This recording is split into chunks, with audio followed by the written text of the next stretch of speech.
Kıymetli misafirlerimiz, kıymetli Mersin halkı, Hüdapar Mersin İl Başkanlığı'nın düzenlemiş olduğu bahar etkinliğine hepiniz hoş geldiniz, sefalar getirdiniz.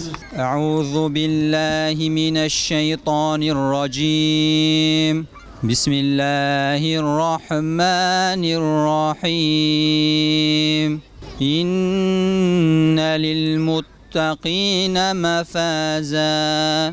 Cezâen min rabbike atâen hisâbâ.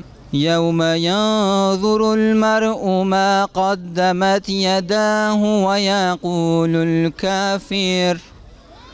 ويقول الكافر يا ليتني كنت ترابا صدق الله العظيم. Değerli dava arkadaşlarım, değerli büyüklerim, muhterem hanımlar ve sevgili çocuklar, hepiniz hoş geldiniz. Hüdapar nasıl bir siyasi harekettir? Hüdapar ne istiyor? Amacı nedir? Hedefi nedir? Ne yapmak ister? Ve Hüdapar'ın mevcut siyasi oluşumlardan farkı nedir? Türkiye'de 100'den fazla siyasi parti var. Öncelikle bizim varlığımızı farklı kılan ana hususlar nedir? Herhalde bunu bilmemiz lazım, değil mi?